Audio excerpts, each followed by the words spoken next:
Isang magandang araw po muli mga kabarangay. Yes po, Sabado, ah, July 18. Kung baguhan kayo sa politika, ay maaaring naririnig po ninyo ang mga katagang ito tuwing sasapit ang halalan. Kahit ano pa yan, barangay, lokal, nasyonal, sure win, winnable, dark horse.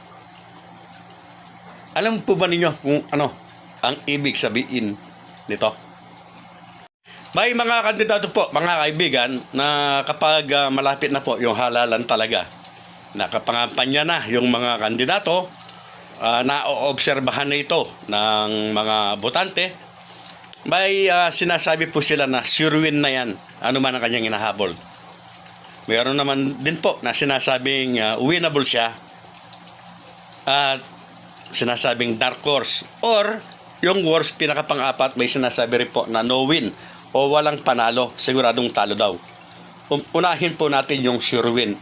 Yes po, makikita naman natin talaga na may mga kandidato po, lalo na pag kagawad yung pinag-uusapan, ano po, may mga sure win na po talaga na kahit anong mangyari ay tiyak po na mananalo na sila.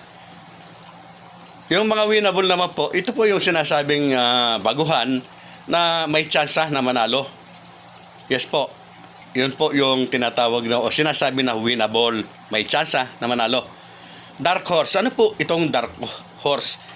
Hindi po nila sinasabing winnable ito, hindi rin po nila sinasabi na ito po ay sure win. Wala lang, parang wala rin siyang panalo, hindi siya pinag-uusapan. Pero sa isang kisap mata, ay nasa unahan mo na siya.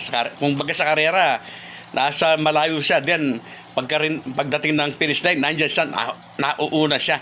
So, yan po yung mga dark horse, may mga ganyang kandidato.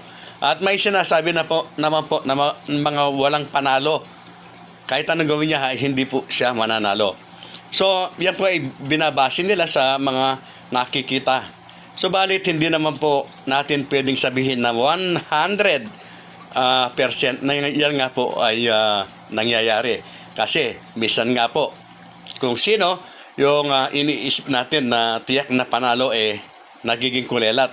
At yung hindi po natin inaasahan bigla nananalo.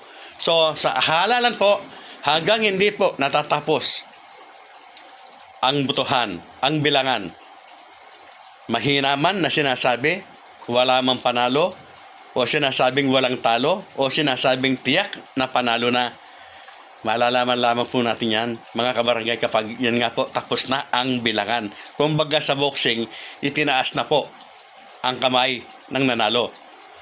Sa madaling salita po, ibig kong sabihin, lahat po ng kandidato ay hindi po natin matatawaran o ma-predict ang mangyayari sa kanya.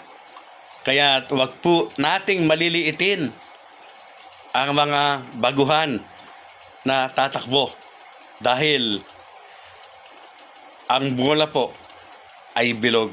Dahil ang bola po ay bilog. Real talks based on facts.